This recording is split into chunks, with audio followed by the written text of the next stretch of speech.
ಒಂದನೇದು ನಮ್ಮ ಶೃಂಗೇರಿ MLA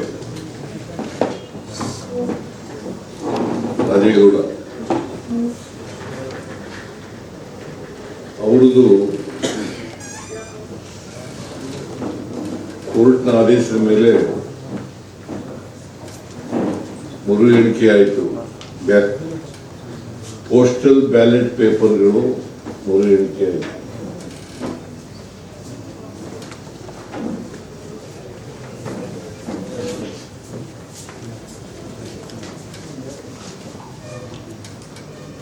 ಕಳೆದ ವಿಧಾನಸಭಾ ಚುನಾವಣೆಯಲ್ಲಿ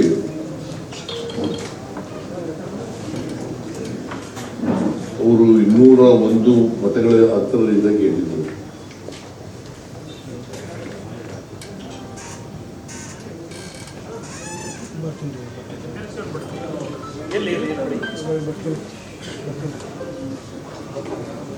ರಾಜೇಗೌಡರಿಗೆ 59,171 ಮತಗಳು ಬಂದಿದ್ದವು. 59,171 ಮತಗಳು ಬಂದಿದ್ದವು. DN ಜೀವರಾಜ್ ಅವರಿಗೆ ಅವರ ಎದುರಾಳಿ ಬಿಜೆಪಿ ಅಭ್ಯರ್ಥಿ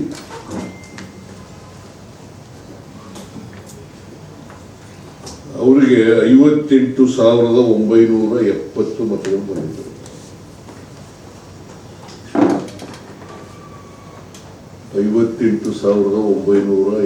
ಮತಗಳು ಬಂದಿದ್ದವು.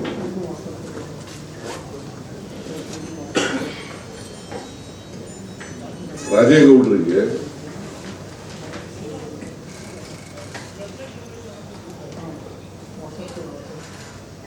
EVM ನಲ್ಲಿ ಬಂದಿದ್ದಂತ ಮತಗಳು, EVM ಬಂದಿದ್ದಂತ ಮತಗಳು 58,602.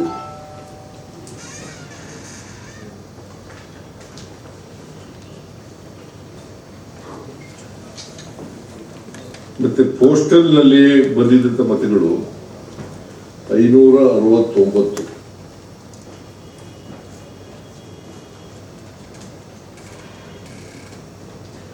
ಜೀವರಾಜ್ ಅವರಿಗೆ EVM ನಲ್ಲಿ ಬಂದಿದ್ದಂತ ಮತಗಳು 58,278. 58,278. ಪೋಸ್ಟಲ್ ನಲ್ಲಿ ಬಂದಿದ್ದಂತ ಮತಗಳು 692.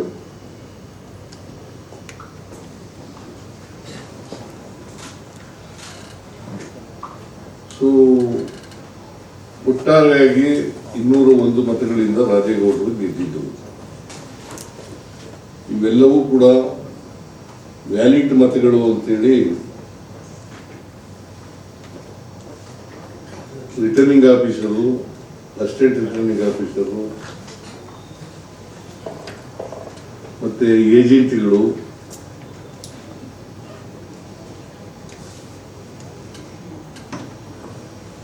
ಚುನಾವಣಾ ಏಜೆಂಟ್ಗಳು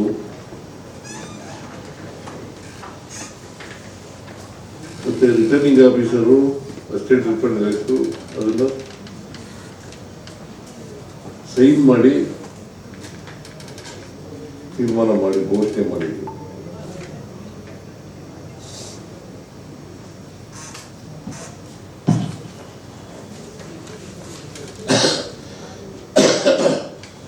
ಇದಾದ್ಮೇಲೆ ಘೋಷಣೆ ಆದ್ಮೇಲೆ ಬಿಜೆಪಿ ಅಭ್ಯರ್ಥಿ ಜೀವರಾಜ್ ಅವರು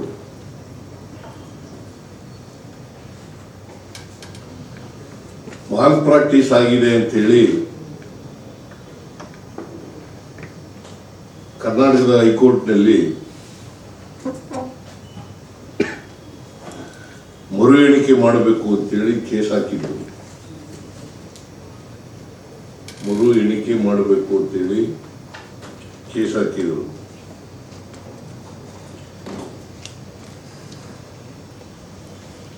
ಅವರ ಅರ್ಜಿಯನ್ನು ಪುರಸ್ಕರಿಸಿ ಉಚ್ಚ ಉಚ್ಚ ನ್ಯಾಯಾಲಯ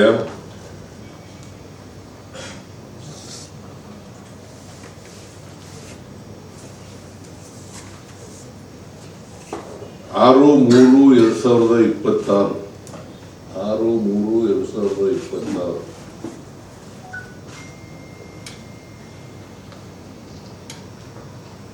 ಒಂದು ಡೈರೆಕ್ಷನ್ ಕೊಡ್ತದೆ.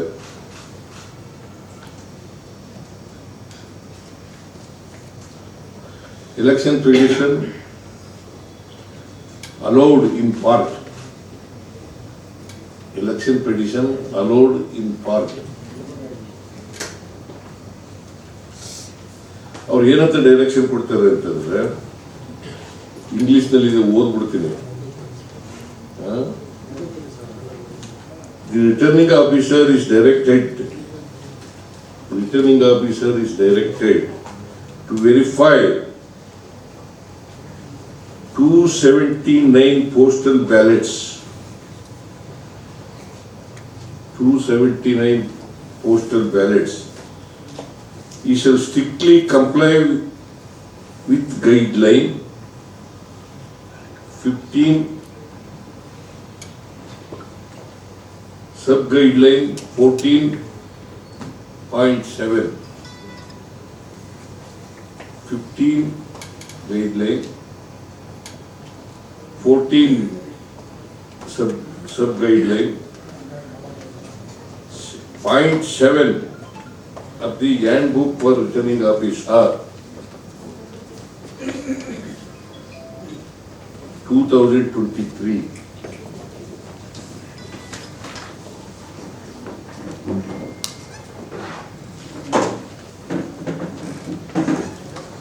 And also ascertain whether the rejected postal ballot suffered from any substantial defect. Whether the postal ballot suffered from any substantial defect. After re-verification, as stated above, if any rejected votes do not suffer from any substantial defect, they shall be included in recounting.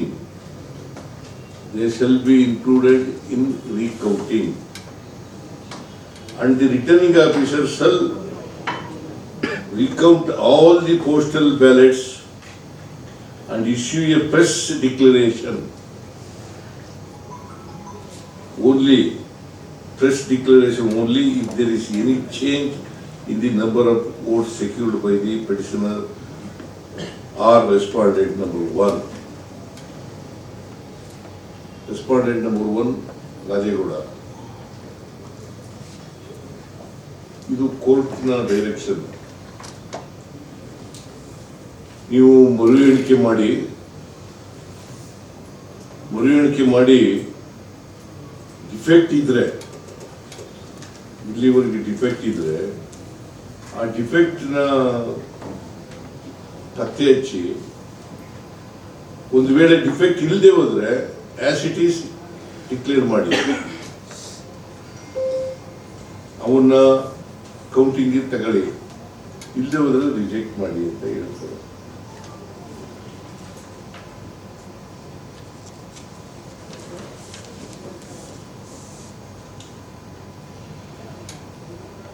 Recounting ನಡೀತು 2/5/2026. 2/5/2026.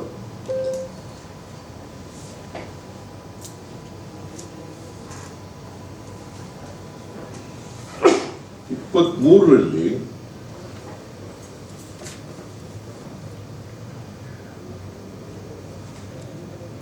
ಅಂಚೆ ಮತಪತ್ರಗಳ ಮೂಲಕ ಚಲಾವಣೆಯಾಗಿದ್ದ ಮತಗಳಲ್ಲಿ 569 ಮತಗಳು TD. ರಾಜೇಗೌಡರಿಗೆ ಲಭಿಸಿದ್ದವು. 569 ಮತಗಳು. ಮರು ಎಣಿಕೆಯಲ್ಲಿ ಮರು ಎಣಿಕೆಯಲ್ಲಿ 314 ಮತಗಳು ಮಾತ್ರ valid ಅಂತ ಆಗ್ತವೆ. ಅದರಲ್ಲಿ 255 ಮತಗಳು ಕಡಿಮೆ ಆಗಿದ್ದಾವೆ.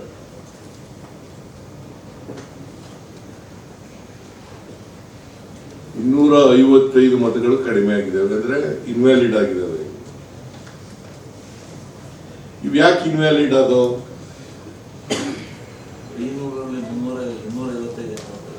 ಅದೇ 569 ಮತಗಳು ಬಂದಿದ್ದು ಅಂತ ಸರಿಯಾಗಿದ್ದಾವೆ, ಇವೆಲ್ಲ ವ್ಯಾಲಿಡ್ ಆಗಿದ್ದಾವೆ ಅಂತ ಮಾಡಿದ್ರು. ಇಂದಿನ 23ರಲ್ಲಿ ಈಗ 255 ಅಂಚೆ ಮತಗಳು ಇನ್ವ್ಯಾಲಿಡ್ ಆಗಿದ್ದಾವೆ ಅಂತ ಆಗಿದೆ.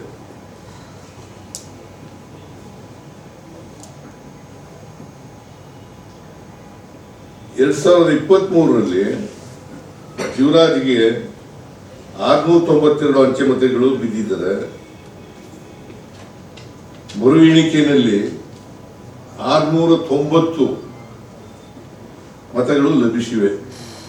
2 ಮತಗಳು ಮಾತ್ರ ಕಡಿಮೆ ಆಗಿದ್ದಾವೆ. ಶಿವರಾಜ್ಗೆ ಬಿದ್ದಿರ್ತಕ್ಕಂಥ ಮತಗಳು 2.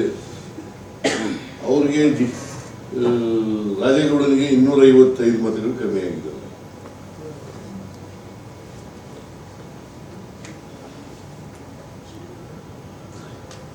ಇದನ್ನು ನೋಡಿದಾಗ ಬಹಳ ಸ್ಪಷ್ಟವಾಗಿ ಗೊತ್ತಾಗುತ್ತೆ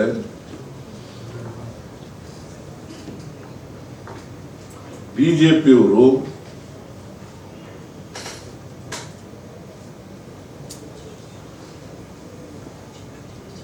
ಕ್ರಿಮಿನಲ್ ಕಾನ್ಸ್ಪಿರಸಿ ಮಾಡಿ ವೋಟ್ ಚೋರಿ ಮಾಡಿರ್ತಕ್ಕಂಥದ್ದು ಬಹಳ ಸ್ಪಷ್ಟವಾಗಿ ಗೊತ್ತಾಗುತ್ತೆ.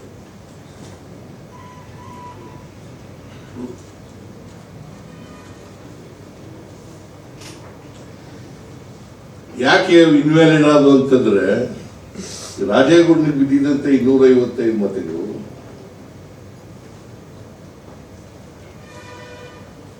ಅದರಲ್ಲಿ ವ್ಯವಸ್ಥಿತವಾಗಿ ತಿದ್ದಲಾಗಿದೆ. 250 ಮತಗಳನ್ನ ತಿದ್ದಲಾಗಿದೆ.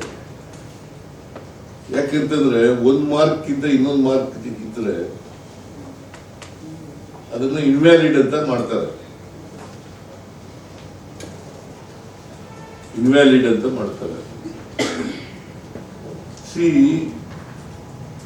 ಇಂದಿನ ರಿಟರ್ನಿಂಗ್ ಆಫೀಸರು ವ್ಯಾಲಿಡ್ ಅಂತ ಮಾಡಿದಾಗ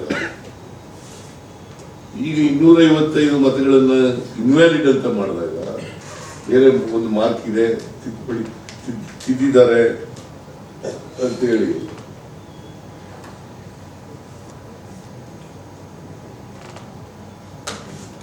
ಇದು ನಾಟ್ ಓನ್ಲಿ ವೋಟ್ ಚೋರಿ, ಇದು ವೋಟ್ ಡಕಾಯಿತಿ.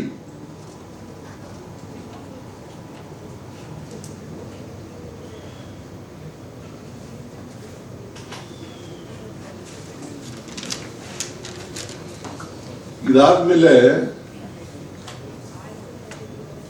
ಯಾಕಂದ್ರೆ ಜೀವರಾಜ 201ರಲ್ಲಿ ಸೋತಿದ್ದವರು ಮರು ಎಣಿಕೆ ಆದ್ಮೇಲೆ 52 ಮತಗಳು ಜಾಸ್ತಿ ಬರ್ತವೆ. ನಾನು 52 ಮತಗಳು ಜಾಸ್ತಿ ಜೀವರಾಜನಿಗೆ ಬರ್ತವೆ.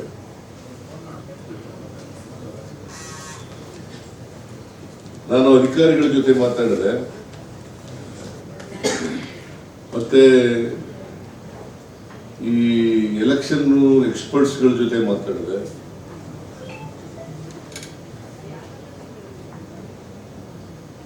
ನನಗೆ ಗೊತ್ತಾದ ಏನಪ್ಪಾ ಅಂತಂದ್ರೆ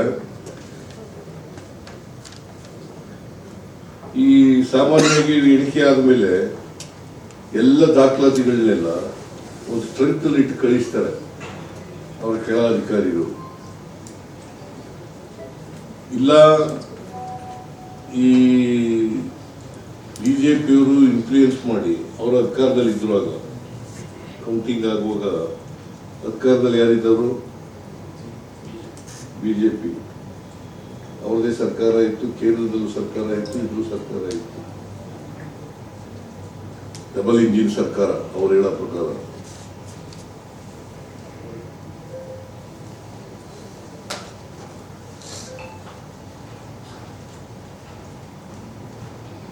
ಸೊ ಅದರಿಂದ ಬಿಜೆಪಿಯವರು ಸಿಬ್ಬಂದಿ ಮೂಲಕ ಯಾರು ತಗೋಬರ್ತಾರೆ ಟ್ರಂಕ್ಗಳನ್ನ ಅವ್ರ ಮೂಲಕ ತಿದ್ದಿರ್ತಕ್ಕಂಥದ್ದು ಖಚಿತ ಆಗಿದೆ.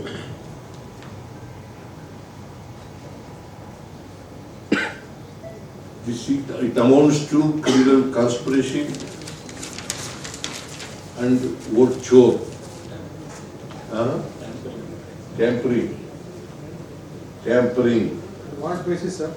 On what basis you are making allegation? ಮಧ್ಯದಲ್ಲಿ ಕೇಳ್ಬಿಟ್ರೆ ನನಗೆ ಡೈರೆಕ್ಟ್ ಅಲಿಗೇಷನ್ ಮಾಡ್ತಿರೋದು ಕೇಳ್ತು. What basis you are going to make allegation? ಈಗ ACC ಏನು ಗೊತ್ತಾ, ಆಮೇಲೆ ಹೇಳ್ತೀನಿ ನಾನು.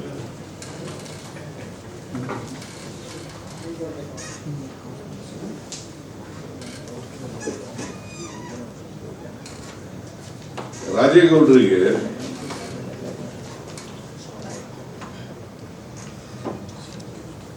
ಮೂರನೇ ಸುತ್ತಿನಲ್ಲಿ ಲಭಿಸಿದ್ದ 170 ಅಂಚೆ ಮತಗಳು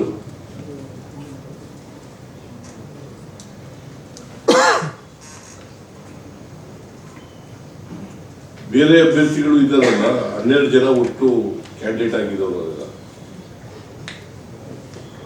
ಇವರಿಬ್ರು ರಾಜೇಗೌಡ ಮತ್ತು ಯುವರಾಜ್ ಇವರಿಬ್ರು main candidate. BJP Congress candidate Rajegowda, BJP candidate Yuvaraj, ಮತ್ತೆ JDS ಕ್ಯಾಂಡಿಡೇಟು ಕೂಡ ಇದ್ರು. ಅದಲ್ಲದೆ ಇನ್ನು 3 ಜನ ಬಿಟ್ಟರೆ ಇನ್ನು 9 ಜನ ಇಂಡಿಪೆಂಡೆನ್ಸ್ ಇದ್ರು.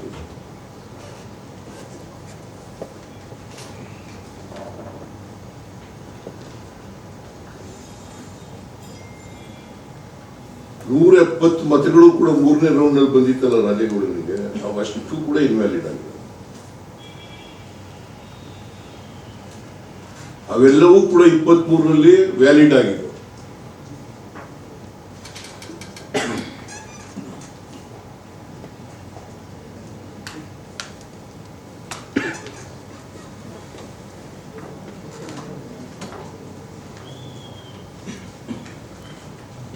ನಮ್ಮ ಕಡೆ ಒಂದು ಗಾದೆ ಇದೆ, ಈ ಹಣ್ಣು ತಿಂದವನು ತಪ್ಪಿಸ್ಕೊಂಡ, ಸಿಪ್ಪೆ ತಿಂದವನು ಸಿಕ್ಕಾಕೊಂಡ ಅಂತ ಒಂದು ಗಾದೆ ಇದೆ ಅಲ್ವೇನಮ್ಮ? ಮೈಸೂರಿನಲ್ಲಿ. ಆಮೇಲೆ ಈ ಕೋತಿ ಬಾಯಿಗೆಲ್ಲ ತಿಂದ್ಬಿಟ್ಟು ಆಮೇಲೆ ಮೇಕೆ ಬಾಯಿ ಬಸದು. ಹಾಗೆ ಇವರು ಬಿಜೆಪಿಯವರು ಮಾಡಿರ್ತಕ್ಕಂಥ ಕೆಲಸ. ಇದಲ್ದೇನೆ ಇದನ್ನ ಡಿಫೆಂಡ್ ಮಾಡ್ಕೊಂಡಿರೋರು ಜೋಶಿಯವರು, ಕೇಂದ್ರದ ಮಂತ್ರಿ. ಆಮೇಲೆ ಇನ್ನೊಬ್ರು ಹೆಣ್ಮಕ್ಳು ಶೋಭಾ ಕರಂದ್ಲಾಜೆ, ಆಮೇಲೆ ಅಶೋಕ.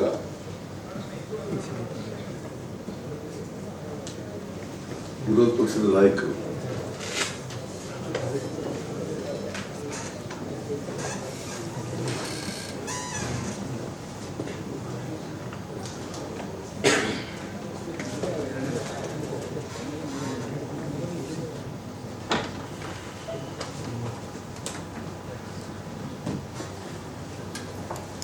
ನಮ್ಮ ಪಾರ್ಟಿಯಿಂದ ಸುಧೀರ್ ಕುಮಾರ್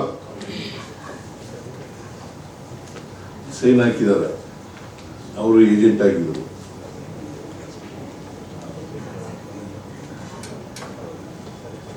ಬಿಜೆಪಿಯ ಏಜೆಂಟ್. ಆಮೇಲೆ JDS ನ ಸುಧಾಕರ್ ಶೆಟ್ಟಿ ಅಂತ ನಾವು ಕ್ಯಾಂಡಿಡೇಟ್ ಆಗಿದ್ದರು.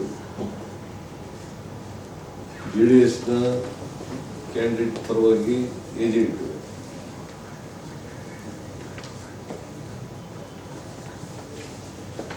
ಮತ್ತೆ ಉಳಿದ ಅಭ್ಯರ್ಥಿಗಳ ಸೈನು ಮಾಡಿದ್ದಾರೆ. ಈಗ ಎಲ್ಲರೂ ಸೈನ್ ಮಾಡಿರ್ತಕ್ಕಂಥ ದಾಖಲಾತಿ ಇದೆ 23ರಲ್ಲಿ. ಆಗ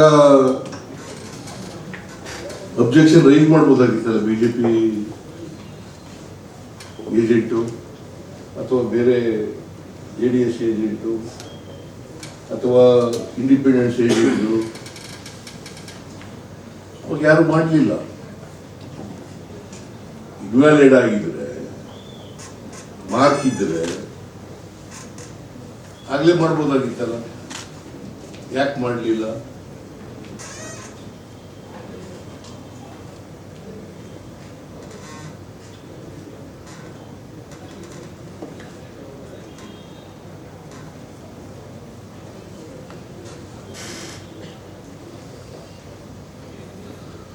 ಅದರಿಂದ ಸಬ್ಸಿಕ್ವೆಂಟ್ ಆಗಿ ಮರು ಎಣಿಕೆಯಲ್ಲಿ ಇನ್ವ್ಯಾಲಿಡ್ ಅಂತ ಮಾಡಿರ್ತಕ್ಕಂಥದ್ದು ಅದು ಅವತ್ತೇ ಕೌಂಟಿಂಗ್ ದಿನನೇ ಬಿಜೆಪಿಯವರು ಅವರ ಸಬಾರ್ಡಿನೇಟ್ ಕೈಲಿ ಕೊಟ್ಕೊಂಡಿರ್ತಾರಲ್ಲ, ಆಗ್ಲೇ ತಿರ್ತಕ್ಕಂಥ ಕೆಲಸವನ್ನು ಮಾಡಿದ್ದಾರೆ.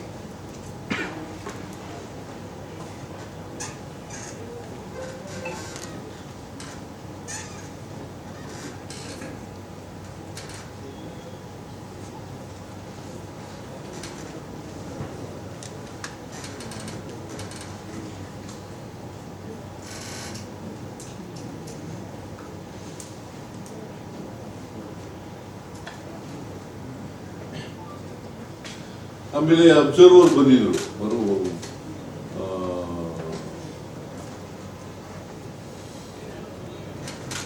ಈ ಮರು ಎಣಿಕೆ ಮಾಡಿದ್ರಲ್ಲ, ಆಗ ಅಬ್ಸರ್ವರ್, ಸೆಂಟ್ರಲ್ ಅಬ್ಸರ್ವರ್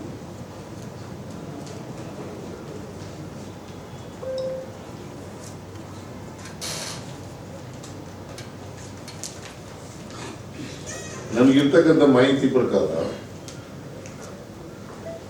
ಅಬ್ಸರ್ವರ್ ಕೂಡ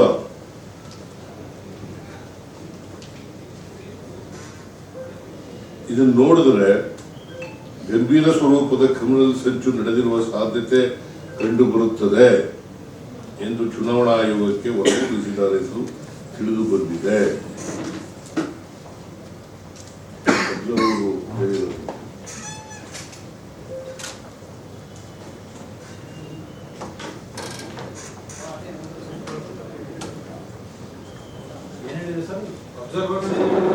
ಅಬ್ಸರ್ವರು ಅವ್ರಿಗೆ ಲೆಟರ್ ಬಂದಿದ್ದಾರೆ. ಚುನಾವಣಾ ಈ ರಿಟರ್ನಿಂಗ್ ಆಫೀಸರ್ ಇದ್ದಾರಲ್ಲ, ಇವರು ಯಾರು ಕೌಂಟ್ ಮಾಡಿದ್ರಲ್ಲ, ಅವರು ಅವ್ರಿಗೆ ಪತ್ರ ಬರೆದಿದ್ದಾರೆ ಅಂತ ನನಗೆ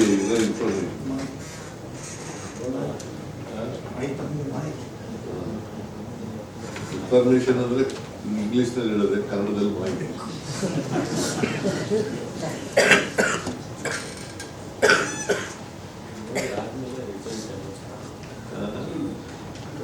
ಅಟ್ಲೀಸ್ಟ್ ಏನ್ ಮಾಡಬೇಕಾಗಿತ್ತು ಅಂತಂದ್ರೆ ರಿಟರ್ನಿಂಗ್ ಆಫೀಸರ್ ಕೋರ್ಟ್ಗೆ ಮಾಡಬೇಕಾಗಿತ್ತು. ಇದು ಮಾರ್ಕ್ ಇರುವಾಗ ಕೋರ್ಟ್ಗೆ ಪ್ರೊಡ್ಯೂಸ್ ಮಾಡಬೇಕಾಗಿತ್ತು. Let the court decides and give the direction ಅಂತ ಮಾಡಬೇಕಾಗಿತ್ತು. ಅದನ್ನ ಬಿಟ್ಟು ಡಿಕ್ಲೇರ್ ಮಾಡ್ಬಿಟ್ಟಿದ್ದಾರೆ.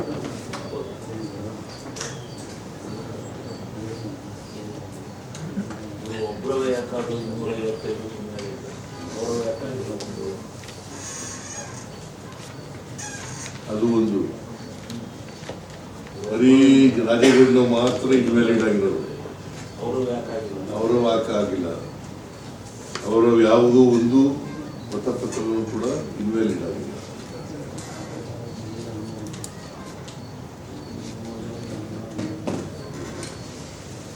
ಹಿಂದೆ ಈ ಬಿಜೆಪಿ ಅವರು ಇದಾರಲ್ಲ, ಚಿಲುಮೆ ಎಂಬ ಸಂಸ್ಥೆ ಮೂಲಕ ಮತದಾರರ ಪಟ್ಟಿನೇ ತಿದ್ದುಪಡಿ ಮಾಡಕ್ಕೆ ಮಾಡಿದ್ರು.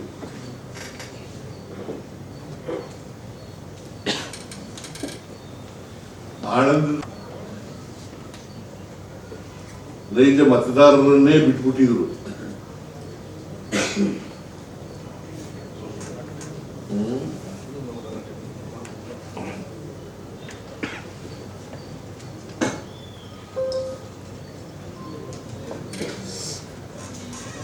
ಅದರಿಂದ ಬಿಜೆಪಿಯವರು ಮೊದಲಿನಿಂದಲೂ ಕೂಡ ಅವರು ಪ್ರಜಾಪ್ರಭುತ್ವದಲ್ಲಿ ನಂಬಿಕೆ ಇಲ್ಲೇ ಇರ್ತವರು. ಸಂವಿಧಾನದಲ್ಲಿ ನಂಬಿಕೆ ಇಟ್ಟಿಲ್ಲದೆ ಇರ್ತಕ್ಕಂಥವ್ರು.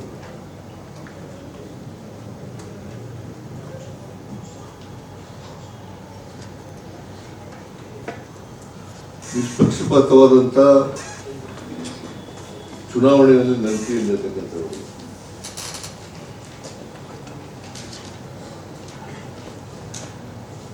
ಅವರು ಇಂಥ ಅಪರಾಧಗಳನ್ನು ಮಾಡಲಿಕ್ಕೆ ಹಿಂದೆ ಮುಂದೆ ನೋಡಲ್ಲ.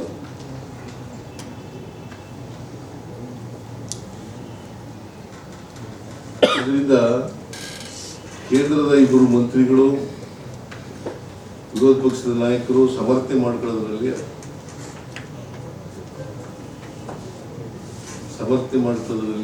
ಅರ್ಥ ಇಲ್ಲ.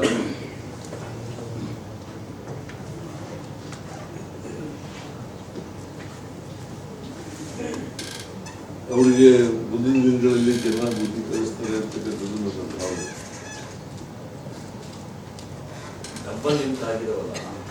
ಆಮೇಲೆ ಒಂದು ಇಂಕ್ನಲ್ಲಿ ಬದಲಾವಣೆಗಳಿದಾವೆ. ಇಂಕ್ನಲ್ಲಿ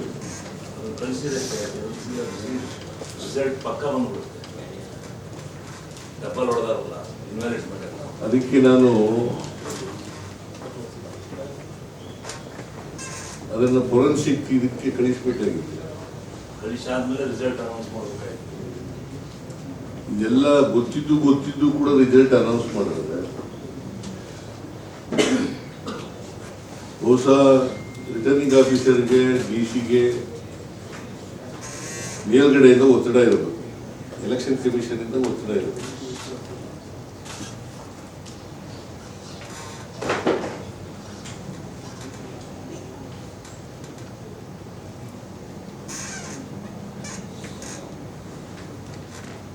ಸರ್ಕಾರದ ಅಧಿಕಾರಿಗಳಲ್ಲ ಸರ್, ನಿಮ್ಮ ಸರ್ಕಾರದ ಅಧಿಕಾರಿಗಳಲ್ಲ ಸರ್.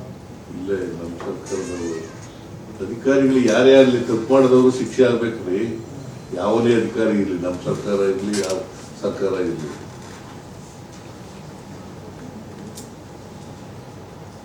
ಈಗ ಮಾರ್ಕ್ ಆಗಿದೆ ಅಂತ ಗೊತ್ತಾಯ್ತು,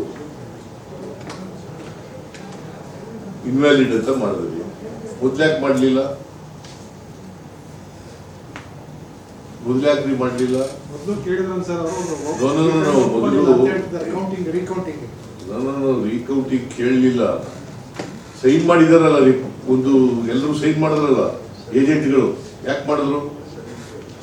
ಸರಿ ಇದೆ ಅಂತ ಮಾಡಿದ್ರಲ್ಲ.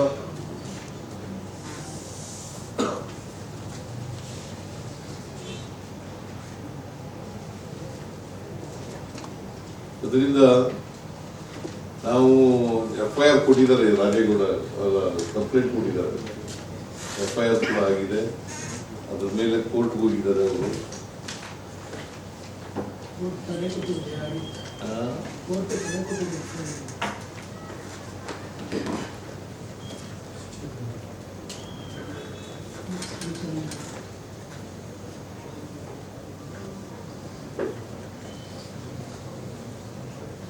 ಆಮೇಲೆ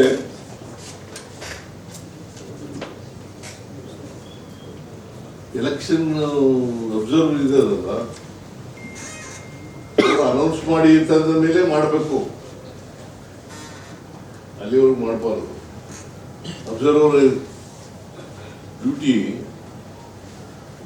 ಈಗ ಎಲ್ಲ ಸರಿಯಾಗಿದೆ, ಕೌಂಟಿಂಗ್ ಸರಿಯಾಗಿದೆ, ರೀಕೌಂಟಿಂಗ್ ಸರಿಯಾಗಿದೆ ಅಂತ ಅಬ್ಸರ್ವರು ಹೇಳಿದ ಮೇಲೇನೆ ಅನೌನ್ಸ್ ಮಾಡೋದು, ರಿಸಲ್ಟ್ ಅನ್ನು ಅನೌನ್ಸ್ ಮಾಡೋದು. ಇವ್ರು ಕೇಳದೇನೆ ಮಾಡಿಬಿಟ್ಟಿದ್ದಾರೆ.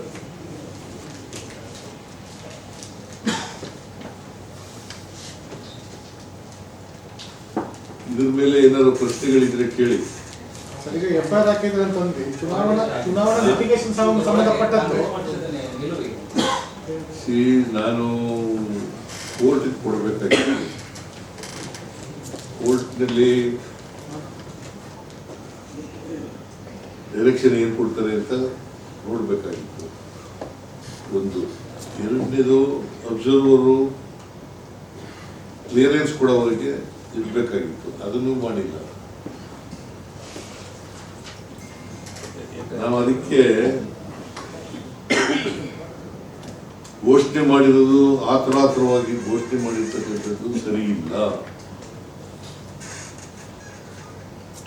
ಅವರು ಬಿಜೆಪಿಯವರಿಗೆ ಸಪೋರ್ಟ್ ಮಾಡಲಿಕ್ಕೆ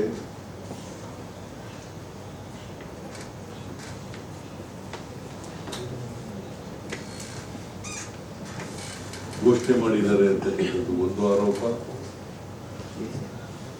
ಎರಡನೇದು, ನಾವು ಇದನ್ನು ಚಾಲೆಂಜ್ ಮಾಡ್ತೀವಿ, ಅದು ಬೇರೆ ಪ್ರಶ್ನೆ. ಬಟ್ ನಾವು ಕ್ರಿಮಿನಲ್ ಕೇಸ್ ಹಾಕಿದ್ದೀವಿ, ಅದು ನಿಷ್ಪಕ್ಷಪಾತವಾಗಿ ನಡೀಬೇಕು.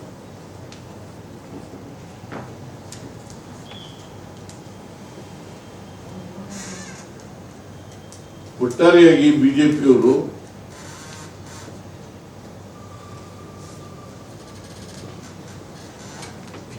ಕ್ರಿಮಿನಲ್ ಕಾನ್ಸ್ಪಿರಸಿ ಮಾಡಿ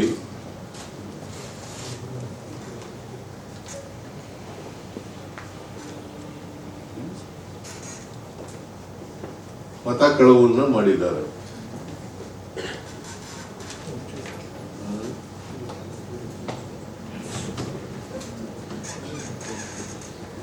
ಆಮೇಲೆ ಎಲೆಕ್ಷನ್ ಕೌಂಟಿಂಗ್ ನಲ್ಲಿ ಫ್ರೀ ಅಂಡ್ ಫೇರ್ ಆಗಿ ನಡಿಬೇಕಲ್ವಾ.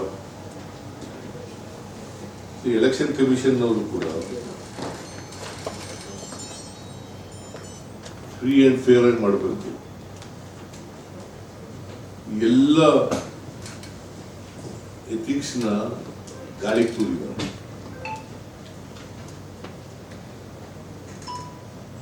ಸರ್, ಪೊಲೀಸರು ಈ ಪ್ರಕರಣದಲ್ಲಿ FIR ದಾಖಲಿಸಕ್ಕೆ ಅವ್ರಿಗೆ ಯಾವ ಅಧಿಕಾರ ಇದೆ ಸರ್?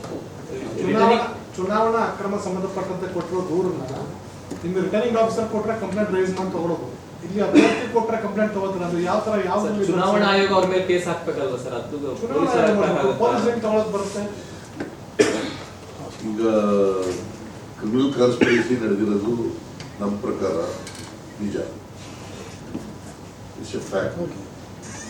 ಇದನ್ನು ತನಿಖೆ ಮಾಡೋರು ಯಾರು?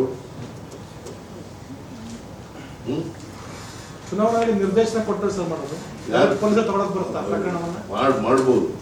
ಕಾನೂನಿನಲ್ಲಿ ಎಲ್ಲೂ ಕೂಡ ಪೀಪಲ್ಸ್ ರೆಪ್ರೆಸೆಂಟೇಷನ್ ಆಕ್ಟ್ನಲ್ಲಿ ಎಲ್ಲೂ ಕೂಡ ಪೊಲೀಸ್ನವರು ತನಿಖೆ ಮಾಡಬಾರ್ದು ಅಂತ ಇದೆಯಾ? ಪ್ರಕರಣ ಕೋರ್ಟ್ ಡೈರೆಕ್ಷನ್ ಕಾರಣಕ್ಕೋಸ್ಕರ ರೀಕೌಂಟಿಂಗ್ ಆಗಿದೆ. ರೀಕೌಂಟಿಂಗ್ ಅಲ್ಲಿ ಅಕ್ರಮ ಆಗಿದೆ ಅಂತ ಅನ್ನೋದನ್ನ ನೀವು ರೈಸ್ ಮಾಡ್ತಾ ಇದ್ದೀರಿ. ನೋಡಪ್ಪ, ಪೊಲೀಸರು ಎನ್ಕ್ವೈರಿ ಮಾಡ್ಲಿಕ್ಕೆ ಬರಲ್ಲ ಅಂತ ನೀನ್ ಹೇಳ್ತೀಯ? ನಾನು ಹೇಳ್ತೀನಿ sir.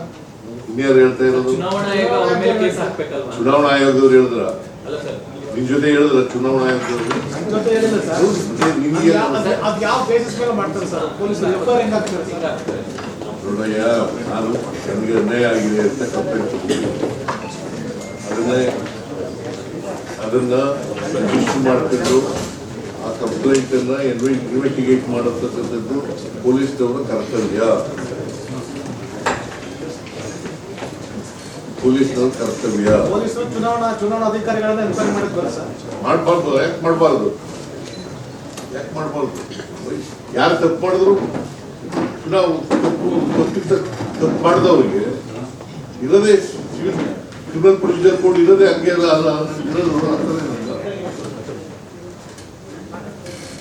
So sir, you are saying this all done in a hurry? Okay, sir? Next point, ಇಡೀ ದೇಶದಲ್ಲೇ ಇಂಥ ಕ್ರಿಮಿನಲ್ ಆಕ್ಟಿವಿಟೀಸ್ ಎಲ್ಲೂ ನಡೆದಿಲ್ಲ.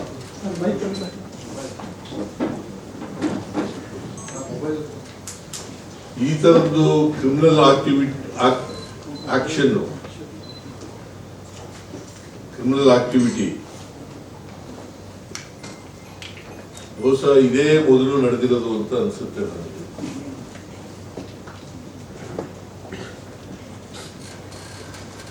ಆದ್ರಿಂದ ಇನ್ವೆಸ್ಟಿಗೇಷನ್ ಮಾಡಬೇಕು.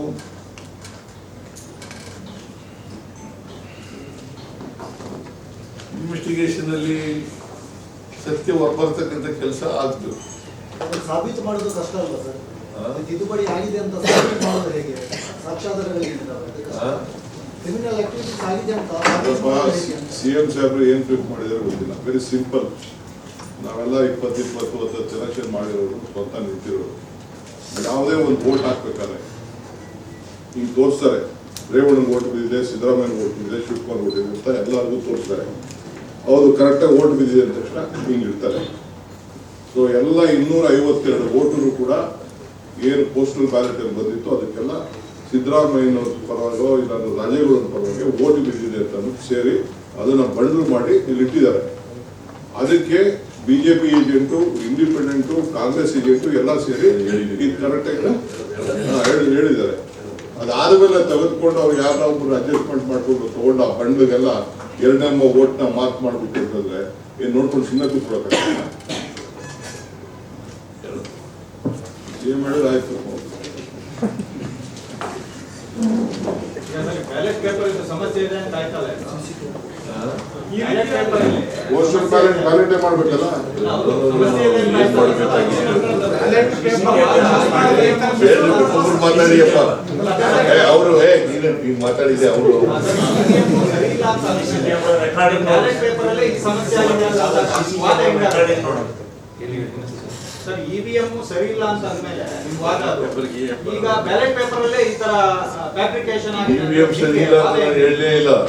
EVM ನೀವು ಮಾಡಿದ್ದಾರೆ ಅಂತಲ್ಲ, ಇಲ್ಲ ಸರ್, ಓವರ್ ಆಮೇಲೆ ತಿದ್ದಿರೋದು. ಅಲ್ಲ ಸರ್, ಇದಲ್ಲ ಸರ್, ಓವರ್ ಆಲ್ ಇವಿಎಂ ಸರಿ ಇಲ್ಲ ಅಂತ ಪೋಸ್ಟಲ್ ಬ್ಯಾಲೆಟ್ ರಿವ್ಯೂ ಮಾಡಕ್ಕಾಗಿದೆ. ಯಾರೋ ಕೇಳ್ದಂಗೆ ಕೇಳ್ತಾ ಅದೇ ಅಲ್ಲ ಇದ್ದಾರೆ. question. ಬ್ಯಾಲೆಟ್ ಪೇಪರ್ ಸಮಸ್ಯೆ ಆಗಿದೆ ಅಂತ. ಈ ಪರ್ಟಿಕ್ಯುಲರ್ ಕೇಸ್ ತಿದ್ದಿದ್ದಾರೆ. ತಿದ್ದಿರತಕ್ಕಂಥದ್ದು ಕ್ರಿಮಿನಲ್ ಆಕ್ಷನ್, ಕ್ರಿಮಿನಲ್ ಕಾನ್ಸ್ಪಿರಸಿ.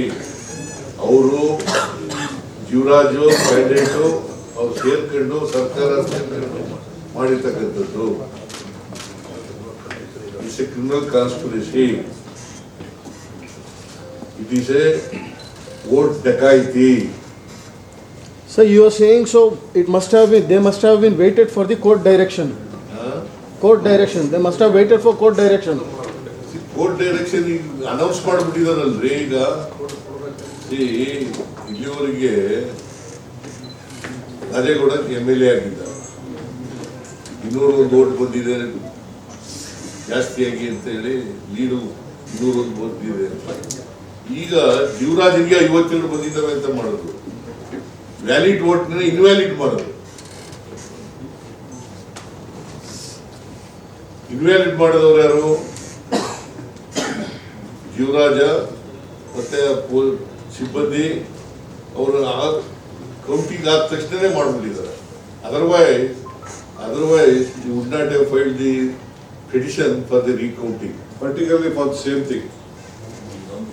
ಬರೀ ಅದಕ್ಕೆ ಮಾತ್ರ ರೀಕೌಂಟ್ ಆಗ್ಬೇಕು. ಪೋಸ್ಟಲ್ ಬೆಲೆಗೆ ಹಾಕಿದ್ರು and he has said that he is going to win by ಇಷ್ಟೇ ವೋಟ್ ಗೆಲ್ತೀನಿ ಅಂತ ಎಲ್ಲಾ ಸಹಚರಿಗೆ ಹೇಳಿದ್ದಾರೆ.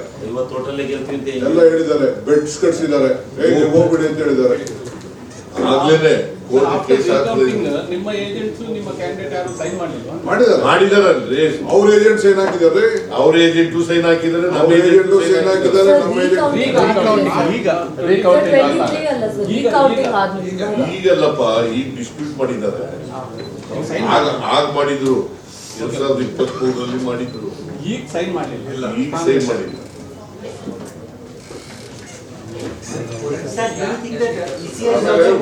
ಓಪನ್ ಮಾಡುವಾಗ court fishing. DCM sir, do you think Election Commission is also involved in this? I don't want to discuss all those things. CM has already spoken. ನೋಡಪ್ಪ, This is a test case for the entire district. ಇದು enquiry ಮಾಡಲಿ, ಸತ್ಯ ಹೊರಬರಲಿ. Let the truth comes out.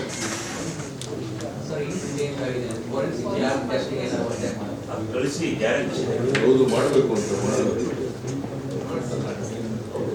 FIR ಆದ ತಕ್ಷಣ YS court stay FIR ಕೋರ್ಟ್ಗೆ FIR stay ಮಾಡಿ ತಗೊಂಡು ಮಾಡೋಣ. ಇವೆಲ್ಲ ಸೈನ್ ಮಾಡಿರೋದು ಅಲ್ಲ, ಆಗ್ಲಿ ಈಗಾಗಲೇ 73ನೇ ಇಸ್ವಿನಲ್ಲಿ ಸೈನ್ ಮಾಡಿರ್ತಕ್ಕಂಥದ್ದು all party candidates all independence ನಮ್ಮ ಸುಧೀರ್ ಕುಮಾರ್ ಅಂತ ನಮ್ಮ ಏಜೆಂಟು ಅವರೆಲ್ಲ ಸೈನ್ ಮಾಡಿದ್ದಾರೆ.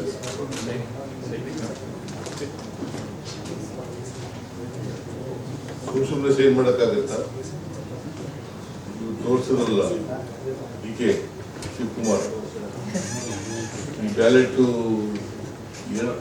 ಬೇರೆ ತರ ಇದೆ ಅಂತ ಹೇಳಿ ಇನ್ವ್ಯಾಲಿಡ್ ಮಾಡ್ಬೇಕಾದ್ರೆ ವ್ಯಾಲಿಡ್ ಮಾಡ್ಬೇಕಾದ್ರೆ ತೋರಿಸ್ತಾನೆ ಮಾಡೋದು. ಸರ್ ತೋರಿಸ್ತಾರೆ and everything will be video.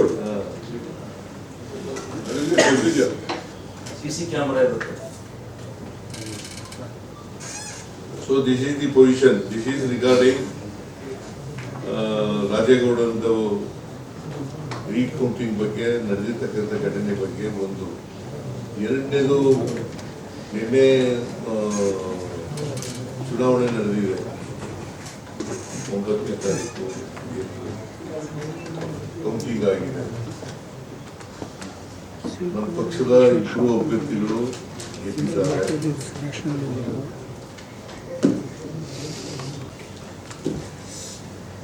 ಬಾಗಲಕೋಟೆಯಲ್ಲಿ ನಮ್ಮ ಅಭ್ಯರ್ಥಿ ಗೆದ್ದಿದ್ದಾರೆ, ದಾವಣಗೆರೆಯಲ್ಲಿ ನಮ್ಮ ಅಭ್ಯರ್ಥಿ ಗೆದ್ದಿದ್ದಾರೆ.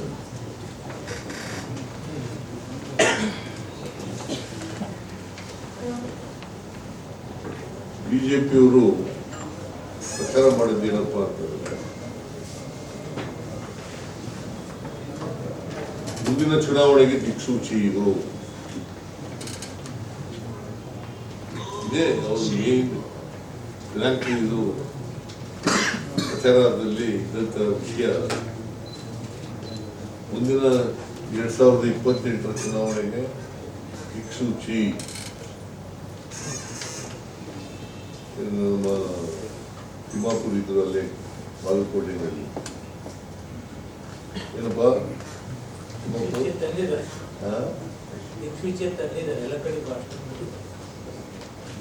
ಅಂದ್ರೆ 28ಕ್ಕೂ ನಾವೇ ಬರ್ತೀವಿ ಅಂತ ಆಯ್ತಲ್ಲ ಹೋದ ಪ್ರಕಾರ. ನಾನು ಈ ಚುನಾವಣೆಯಲ್ಲಿ ನಮ್ಮ ಕಾರ್ಯಕರ್ತರು, ಮತದಾರರಿಗೆ, ನಮ್ಮ ಮಂತ್ರಿಗಳಿಗೆ, ಶಾಸಕರಿಗೆ ಎಲ್ಲರಿಗೂ ಕೂಡ ಸರ್ಕಾರದ ವತಿಯಿಂದ, ಪಕ್ಷದ ವತಿಯಿಂದ ಧನ್ಯವಾದಗಳನ್ನು ಹೇಳಲಿಕ್ಕೆ ಬಯಸ್ತಾ ಇದ್ದೇನೆ.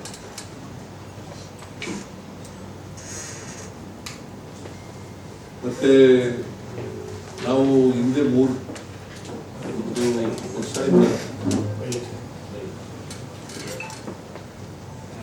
ಬೈ ಎಲೆಕ್ಷನ್ ನಲ್ಲೂ ಗೆದ್ದಿದ್ದು. ಈಗ ಮತ್ತೆ 2 ಬೈ ಎಲೆಕ್ಷನ್ ನಲ್ಲೂ ಗೆದ್ದಿದ್ದೀವಿ.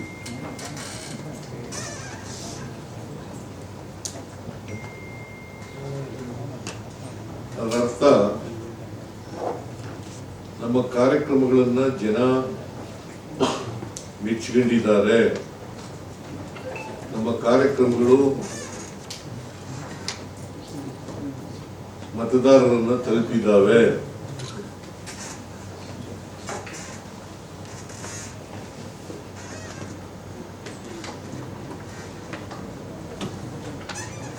ಜನರು ನಮ್ಮ ಮೇಲೆ ವಿಶ್ವಾಸ, ಅಭಿಮಾನವನ್ನು ಇಟ್ಕೊಂಡಿದ್ದಾರೆ.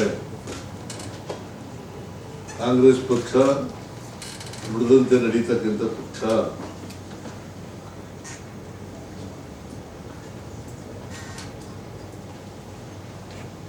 ಪಟ್ಟು ಮಾತಿನಂತೆ ನಡೆಸತಕ್ಕಂಥ ಪಕ್ಷ. ನಮ್ಮ ಗ್ಯಾರಂಟಿ ಯೋಜನೆಗಳು ನಮ್ಮನ್ನ ಕೈ ಹಿಡಿದಿದ್ದಾವೆ.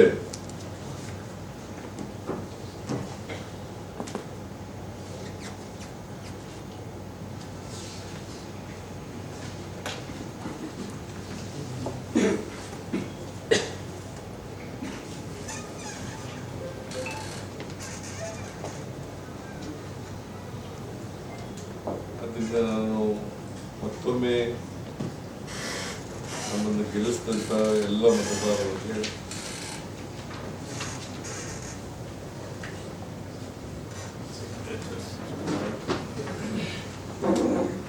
ಧನ್ಯವಾದಗಳನ್ನು ಹೇಳಲಿಕ್ಕೆ ಬಯಸ್ತಾ ಇದ್ದೇನೆ.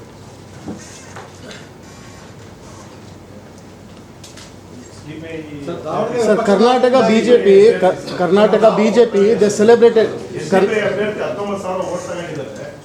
ಈಗ ಮುಸ್ಲಿಂ ಸಮುದಾಯ ಕಾಂಗ್ರೆಸ್ ಬಿಟ್ಟು ಬೇರೆ ಕಡೆ ವಾಲ್ತಿದೆ ಅಂತ ಅನಿಸ್ತಿದ್ರು. ನಾನು ಅದ್ರ ಬಗ್ಗೆ ಆಮೇಲೆ ಮಾತಾಡ್ತೀನಿ.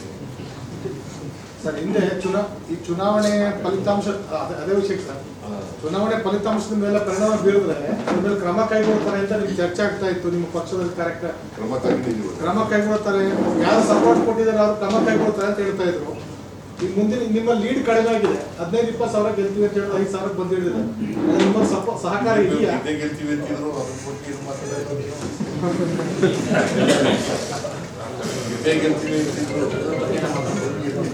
ಎರಡು ಗೆಲ್ತೀವಿ ಅಂತಿದ್ರು, ಅದ್ರ ಬಗ್ಗೆ ಮಾತಾಡೋದಿಲ್ಲ. ಈ ಮುಸ್ಲಿಮ್ ಬಿಜೆಪಿ ಓಟ್ ಹಾಕಲ್ಲ ಅಂತ ಹೇಳಿ ನೀವು ಹೇಳ್ತಿರಲ್ಲ ಸರ್. ಮುಸ್ಲಿಮ್ಸು ನಮಗೆ 35 ಸಾವಿರ ಊಟ ಹಾಕಿದ್ದಾರೆ. ಒಟ್ಟು ಅಲ್ಲಿ 80 ಸಾವಿರ ಪೋಲಾಗಿದ್ದು 50 ಸಾವಿರ ತಿಂದ್ರೆ 56 ಸಾವಿರ ಮುಸ್ಲಿಮ್ಸು ಓಟ್ ಹಾಕಿದ್ರು. 56 ಸಾವಿರದಲ್ಲಿ ಬಂದಿರೋದೆಷ್ಟು ಎಲ್ಲ ಸೇರಿಸಿದ್ರೆ ಮುಸ್ಲಿಮ್ಗಳಿಗೆ ಬಂದಿರೋದೆಷ್ಟು? 23 ಸಾವಿರ 24 ಸಾವಿರ 23 ಸಾವಿರ. ಇನ್ನು ಉಳಿದವಷ್ಟು 35 ಸಾವಿರ. ಅವಷ್ಟೇ ನಮ್ಗೆ ಬಂದಿಲ್ವಾ? ಅದಕ್ಕೆ ಬಿಜೆಪಿ ಮತ್ತೆ ಮುಸ್ಲಿಂ ಅಪೀಸ್ಮೆಂಟ್ ಮಾಡಿ ತಗೊಂಡಿದ್ದಾರೆ ಅಂತ ಹೇಳ್ತಾರೆ ಸರ್. ಸಮುದಾಯದವರು 20,000-30,000 ಮತಗಳು ಕಳ್ಕೊತಿದ್ರು ಅಂತಂದ್ರೆ ಅವ್ರ ವಿಶ್ವಾಸ ಕಳ್ಕೊತಿದ್ರು ಅಂತ ಅರ್ಥ ಆಗಲ್ಲ ಸರ್. ಹಿಂದಿನ ಸಾರಿನೂ ಇಂಡಿಪೆಂಡೆನ್ಸ್ ವೋಟ್ ಹಾಕಿದ್ರು, ಈ ಸಾರಿ SDPಗೆ ಜಾಸ್ತಿ ವೋಟ್ ಹಾಕಿದ್ದಾರೆ. ಯಾಕೆ, ಎಲ್ಲಿ ನಾವು ಹಿಡಿದಿದ್ದೀವಿ, ಯಾಕೆ ನಮ್ಮನ್ನ ಮಾಡಿದ್ದಾರೆ ಅಂತಕ್ಕಂಥದ್ದು ಪಕ್ಷ ತನಿಖೆ ಮಾಡ್ತದೆ. ಅದನ್ನು ಮಾಡಿದ್ಮೇಲೆ ನಾವು ಕ್ರಮ ತಗೊಳ್ತೇವೆ. ಕೆಪಿಸಿಸಿಯಿಂದ ಕ್ರಮ ಕೈಗೊಂಡಿರೋ ಸರಿ ಇದೆಯಾ ಸರ್? ಹಾಗಾದ್ರೆ ಕೆಪಿಸಿಸಿಯಿಂದ ಕ್ರಮ ಕೈಗೊಂಡಿರೋದು ಸರಿ ಇದೆಯಾ? ಸರಿ ಇದೆ, ಸರಿ ಇದೆ. ಸರ್ ಎಲೆಕ್ಷನ್ 2 ಬೈ ಎಲೆಕ್ಷನ್ ಸೋತ್ರೂ ಕರ್ನಾಟಕದಲ್ಲಿ ಬಿಜೆಪಿ ನಿನ್ನೆ ದೊಡ್ಡದಾಗಿ ಸೆಲೆಬ್ರೇಷನ್ ಮಾಡ್ತು. ವೆಸ್ಟ್ ಬೆಂಗಾಲಲ್ಲಿ ನಾವು ವಿನ್ ಆಗಿರೋದು ದೊಡ್ಡ ಎಲೆಕ್ಷನ್ನು, ನಾವಿಲ್ಲಿ ಸೋತ್ರೂ ಪರವಾಗಿಲ್ಲ ಅಂತೇಳಿ. ಇದೊಂದು ರೀತಿ ನಿಮ್ಮನ್ನ ಮತ್ತೆ ಕಾನ್ಫಿಡೆನ್ಸ್ ಬೂಸ್ಟ್ ಮಾಡುತ್ತಾ ನಮಗೆ 2080 ಹೋಗೋದಕ್ಕೆ? ನೋಡ್ರಿ, ವೆಸ್ಟ್ ಬೆಂಗಾಲ್ನಲ್ಲಿ 15 ವರ್ಷ ಮಮತಾ ಬ್ಯಾನರ್ಜಿ ಸರ್ಕಾರದಲ್ಲಿದ್ದು 15 ವರ್ಷಗಳ ಕಾಲ 3 ವರ್ಷದಲ್ಲಿ ಬಹುಶಃ ಆಂಟಿ ಇನ್ಕ್ಯುಬೆನ್ಸಿ ಕೆಲಸ ಮಾಡಿರ್ಬೋದು ಅಂತ ನನಗನ್ಸುತ್ತೆ. ನಾನು ಹೋಗಿಲ್ಲ, ವೆಸ್ಟ್ ಬೆಂಗಾಲ್ಗೆ ಹೋಗಿಲ್ಲ. ಇರ್ತಕ್ಕಂಥ ಇನ್ಫಾರ್ಮೇಶನ್ ಆಂಟಿ ಇನ್ಕ್ಯುಬೆನ್ಸಿ 3 ಸಾರಿ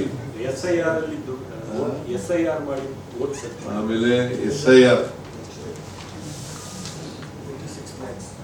ಸುಮಾರು 91 lakhs ಅಯ್ಯಮ್ಮ ಹೇಳೋ ಪ್ರಕಾರ ಅದೇನು ಡಿಸ್ಪ್ಯೂಟ್, ಅದನ್ನ ಅಲ್ಲಿರೋದಿಲ್ಲ. ಅವರು 91 lakhs ವೋಟರ್ಸ್ನ ಇದು ಮಾಡಿರ್ತಕ್ಕಂಥ ಇವೆಲ್ಲ ಕಾರಣಗಳಿರ್ಬೋದು, ನನಗೆ ಗೊತ್ತಿಲ್ಲ. ಸರಿಯಾಗಿ ಮಾಹಿತಿ, ನಿಖರವಾದಂಥ ಮಾಹಿತಿ ಇಲ್ಲ. ಬಟ್ ಬಿಜೆಪಿ ಸೆಲೆಬ್ರೇಟ್ ಮಾಡ್ತಿದೆ ಇದನ್ನು. ಬಹುಶಃ ನಮಗೆ ತಮಿಳುನಾಡಿನಲ್ಲಿ ಆಶ್ಚರ್ಯ ಮಾಡ್ತಕ್ಕಂಥದ್ದು. ತಮಿಳುನಾಡಿನಲ್ಲಿ How do you see Vijay's victory? There's a new generation rising in Tamil Nadu. How do you see candidate as well? See, in the election, these things do happen.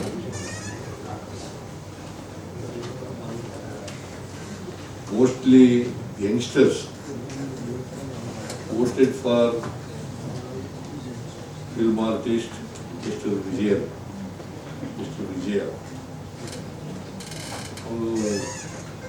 ಅವ್ರ ಹೆಸರು ಪೂರ ಹೆಸರು ಜೋಸೆಫ್ ವಿಜಯ್ ಚಂದ್ರಶೇಖರನ್ ಅಂತ. ಜೋಸೆಫ್ ವಿಜಯ್ ಚಂದ್ರಶೇಖರನ್ ಅಂತ ಚಂದ್ರಶೇಖರ್ ತಂದೆ. Joseph Vijay ಅಂತ ನಂಗೆ ಗೊತ್ತಿರೋದು, ಚಂದ್ರಶೇಖರ್ ಅಂತ ನೀವು ತಂದೆ ಅವ್ರ ಅಫಿಡಿವಿಟ್ ಅಲ್ಲಿ ಅದೇ ತರ ಇರೋದು ಸರ್. ಜೋಸೆಫ್ ವಿಜಯ್ ಅಂತ ಬರೆಯಪ್ಪ. ಆಗಲೇ ಬರೀತೀನಿ, ಹೇಳಿದ್ದೀನಿ.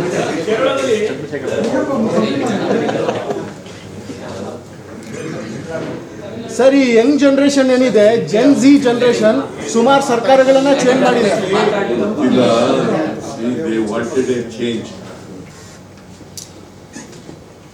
Tamil Nadu voters ಇದ್ದಾರಲ್ಲ, they wanted a change. ಬಹುಶಃ ಬದಲಾವಣೆಗೋಸ್ಕರ ವೋಟ್ ಹಾಕಿರ್ಬೇಕು ಅಂತ ಅನ್ಸುತ್ತೆ. ಅದಕ್ಕೆ ನಾನು ಹೇಳಿದ್ದು it's A surprising result.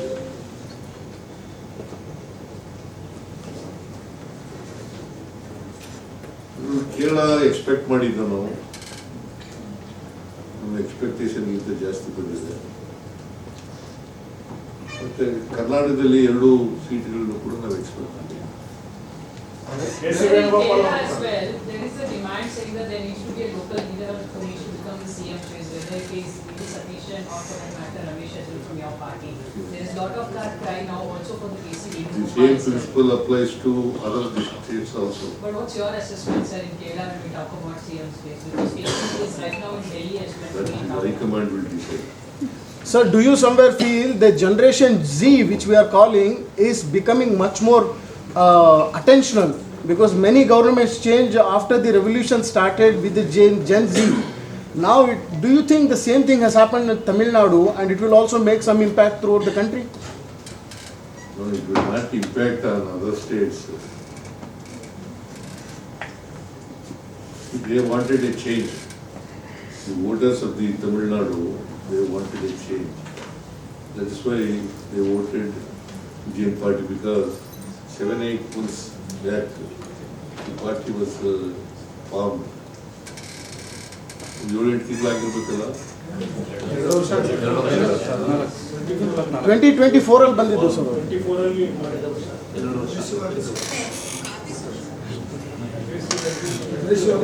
Davanagere credit ಕೊಡ್ತೀರಾ ಸರ್ ಅವರು? ದಾವಣಗೆರೆ ವಿನ್ ಆಗಿರೋ ಕ್ರೆಡಿಟ್ ಸಲೀಂ ಅಹಮದ್ ರಿಜ್ವಾನ್ ಅವ್ರಿಗೆ ಏನಾದ್ರು ಕೊಡ್ತೀರಾ? ಪಾರ್ಟಿ ಸೋಲ್ಜರ್ ಆಗಿ ಕೆಲಸ ಮಾಡಿದ್ದಾರೆ. ಸರ್, ಇಲ್ಲಿ ಪಶ್ಚಿಮ ಪಾಪ, ಬಂಗಾಳದಲ್ಲಿ ಅವ್ರ ಮೇಲೆ complaint ಮಾಡ್ತಿದಾರಲ್ಲ ಸರ್. ಲಕ್ಷ ವೋಟ್ ಡಿಲೀಟ್ ಆಗಿದೆ ಅಂತ ಕರ್ನಾಟಕದಲ್ಲಿ ಅಲೋ ಮಾಡ್ತಾರೆ ಸರ್ SIR. ಪಶ್ಚಿಮ ಬಂಗಾಳದಲ್ಲಿ SIR ಇಂದ 91 ಲಕ್ಷ ವೋಟ್ ಡಿಲೀಟ್ ಆಗಿದೆ ಅಂತ ಕರ್ನಾಟಕದಲ್ಲಿ ಅಲೋ ಮಾಡ್ತಾರೆ SIR. ಇಲ್ಲಿ ನಿಷ್ಪಕ್ಷಪಾತವಾಗಿ ಯಾರನ್ನೂ ಕೂಡ ಟಾರ್ಗೆಟ್ ಮಾಡ್ಕೊಂಡು ಇದು ಮಾಡಬೇಕಾಗಿಲ್ಲ, ಇದು ಮಾಡಬೇಕಾಗುತ್ತೆ. ಅದಕ್ಕೆ ಅವಕಾಶ ಕೊಡೋದು ಇಲ್ಲ ನಾವು. Okay, thank you. Cabinet reshuffle ಅದೆಲ್ಲ ಹೈಕಮಾಂಡ್ ಅವರು. Thank you. ಸರ್, ರಿಸಲ್ಟ್ ಆದ್ಮೇಲೆ ಡೆಲ್ಲಿಗೆ ಹೋಗ್ತಾರೆ ಚರ್ಚೆ ಸರ್. ರಿಸಲ್ಟ್ ಆದ್ಮೇಲೆ ತಾವು ಡೆಲ್ಲಿಗೆ ಹೋಗ್ತೀರಾ ಅಂತ ಕೆಲವೊಂದು ಶಾಸಕರು ಡೆಲ್ಲಿಗೆ ಹೋಗಿ ಮನವಿ ಹೈಕಮಾಂಡ್ ಕೊಟ್ಟಿದ್ರು. ಕರೆದಾಗ ಹೋಗ್ತೀವಿ. ನೀವು ಹೋಗಲ್ಲ ಸರ್? ಕರೆದಾಗ ಮಲ್ಲಿಕಾರ್ಜುನ್ ಖರ್ಗೆ ಹೇಳಿಕೆನೆ ಫೈನಲ್ ಅಂತ ಹೇಳ್ತಾ ಇದ್ದಾರೆ ಸರ್. ಪರಮೇಶ್ವರ್, BK ಹರಿಪ್ರಸಾದ್ ಎಲ್ಲ. ಗೊತ್ತಿಲ್ಲ. ಶಾಸಕರು ಕ್ಯಾಬಿನೆಟ್ ರಿಷಫಲ್ ಮಾಡಿ ಅಂತ ಹೇಳ್ತಾರೆ. ಇನ್ನೊಂದಷ್ಟು ಜನ ಹೋಗಿ ಮಲ್ಲಿಕಾರ್ಜುನ್ ಖರ್ಗೆ ನೀವು CM ಆಗಿ ಅಂತ ಹೇಳ್ತಾರೆ. ಟೆಸ್ಟ್ ಮಾಡ್ತಾರೆ ಸರ್ ಹೈಕಮಾಂಡ್ ಅಲ್ಲಿ ಏನು ಮೆಂಟಾಲಿಟಿ ಮನಸ್ಥಿತಿ ಅಂತ ಸರ್ ಮಾಡ್ತಾರೆ. ಗೊತ್ತಿಲ್ಲ. ಅವರ ಅಭಿಪ್ರಾಯ ಹೇಳಲಿಕ್ಕೆ ಸ್ವತಂತ್ರವಾಗಿದ್ದಾರೆ.